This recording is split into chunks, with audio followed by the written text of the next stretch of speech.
BBC, Reuters, ABC, numerous other networks and publications are reporting that South Sudan is now officially in a state of famine.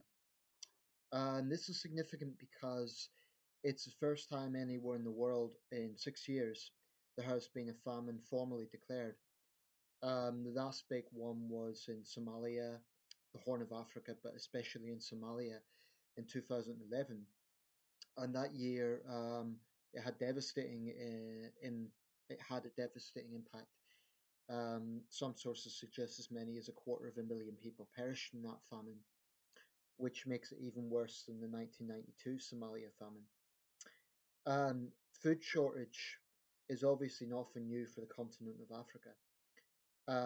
It seems pretty much every year, um, big charities like Oxfam, Care International, UNICEF, and so on, publish reports about regions being on the brink of famine or at least severe drought. That seems to be a regular occurrence. It seems to be something that happens all the time. But for a famine to formally be declared, it's um, definitely a step up in that. And that seems to be the situation now. Also, this appears to be somewhat unique in the sense that for the first time in a long time, there are four simultaneous famines going on at once: Yemen, Somalia, South Sudan, and northeast Nigeria.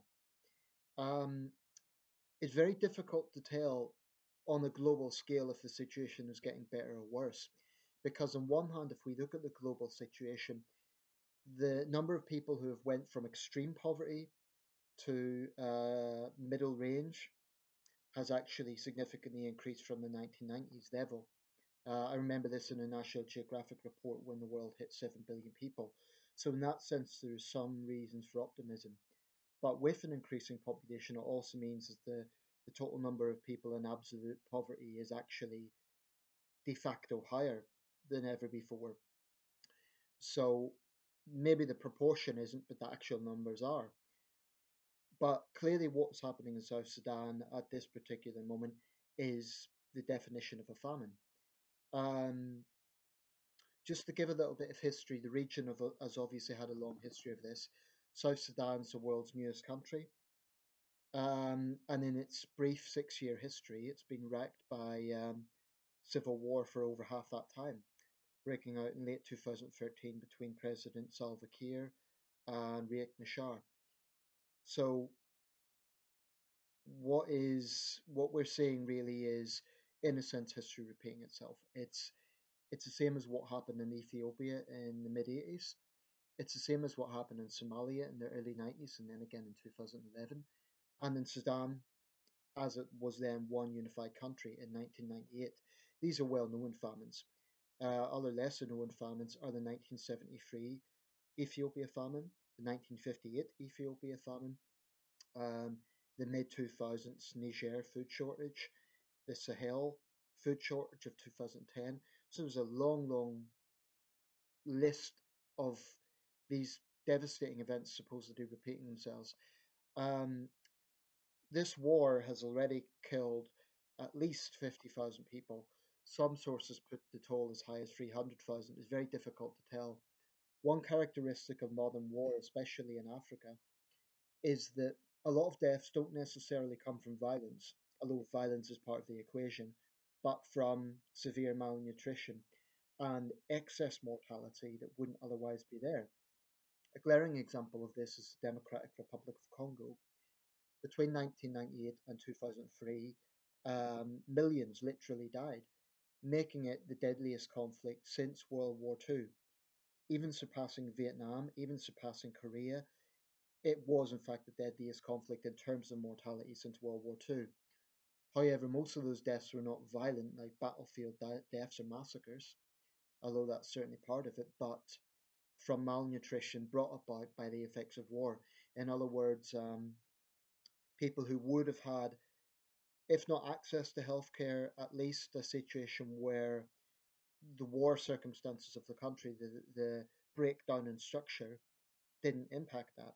And that's a tragedy about this, that these warlords are so selfish that they can only focus on their own agenda and not give a damn about civilians starving to death en masse. Um, these issues are always controversial because it has become, understandably, people get very cynical about just throwing money at the problem. But, and there's been different approaches. In the 1984 famine, the main focus of the Band Aid concerts was raising money. In 2005, the focus of the Live 8 concerts was more about raising awareness and putting pressure on the G8 leaders to cancel debt and so on. Those things can all help, but I also believe that there are certain contentious issues that do need to be looked at. Overpopulation, in my view, is probably an issue. If you have a situation where there is a large number of babies being born, and they're being born into a world where there is no stable government, where there's civil war going on, and where there are food shortages, then there is going to be higher mortality.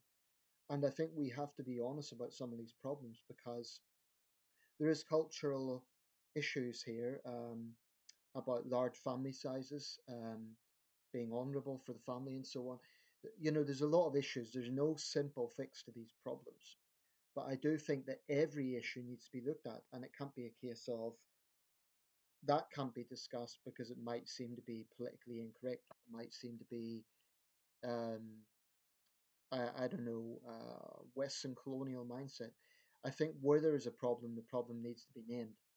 And I do think there is an issue with population in some of these countries.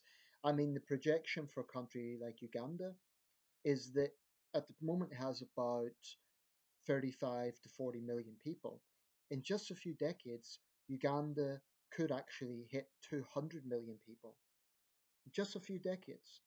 And that's true all over Africa. You have a massive population growth rate, very large infant mortality rate. So that's probably why when these food shortages occur, when these full scale famines occur, the mortality is so high and the situation is so grave because so many of the people affected are vulnerable people, pregnant women, children. You know, I have enormous respect for the people who dedicate their lives to being on the front line, doctors, nurses, aid workers. Those people are completely the closest thing I could think of here as heroes. They themselves wouldn't, you know, say that. They would say they're just doing a job. But these are people who put themselves in deeply uncomfortable situations, psychologically burdening situations that most of us want nothing to do with. So I'm going to close this up. There is no easy answers, but definitely better government is a big part of it now. I don't want to completely dismiss Africa because it is a continent. It's not a country, it's a continent. And there is some signs of positive leadership developing. I mean, in the Gambia, that situation got averted. Um, there has now been a situation where there has been a democratic transfer of power, and the new president, Adama Barrow, has ensured his country has re-entered the Commonwealth. Obviously, the Gambia is a small country, and you know the situation in each African country cannot be compared exactly the same.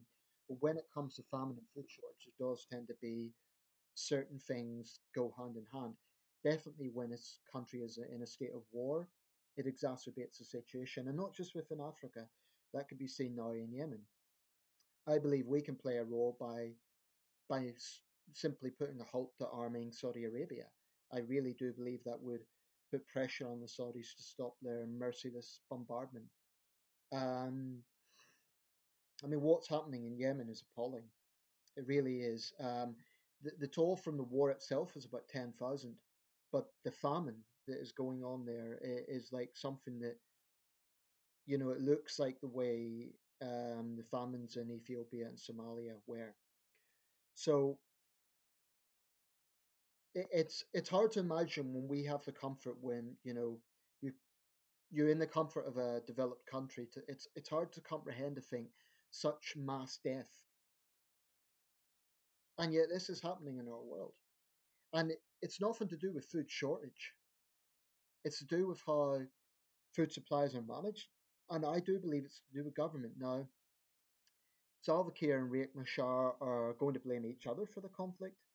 And the last time, it may not even be entirely down to them. Maybe some renegade generals. That's what happened in the latest outbreak of violence. But these warlords need to, you know, I could say they need to stop fighting, but that's kind of utopian. It's naive. But that is what's happening, and I think that people really need to be aware that these situations are not black and white.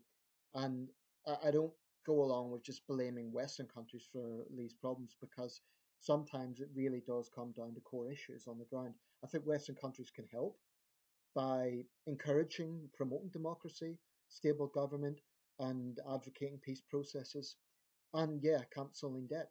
So definitely Western developed countries play a role. But in the end of the day, we are seeing a repeat of history over and over and over again, and countless thousands die unnecessarily. So what's happening in South Sudan right now is a tragedy, but on this, there is a radical change in some of the mindset, for example, of frankly tribal politics, um, and a change in attitude to demographic control, then this situation is going to repeat itself. And by the way, if I'm wrong about anything in this video, you know, it may be that I come across reports or studies, and I think I was dead wrong about that. You know, I'm not an academic. I'm not a journalist. I'm not a politician. I'm just a regular person looking in on this tragic situation. And I don't want people to think it's kind of this racist idea of, oh, it's the Africans, that's what they do. That isn't where I'm coming from. I think there's a lot of good people there who do want to improve this situation, but it's being held back by the same rubbish over and over again. In the 2011 Somalia famine, Al Shabaab shamefully, disgustingly held back aid supplies because they believed it was some sort of Western conspiracy. That's the sort of mindset that you know the world has to sometimes go up against.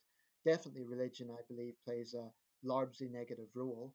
Of course, the counter to that is sometimes the religious charities are on the front line of providing relief. So, you know, there's a lot of things to look at, but I just think it's tragic that this is happening yet again.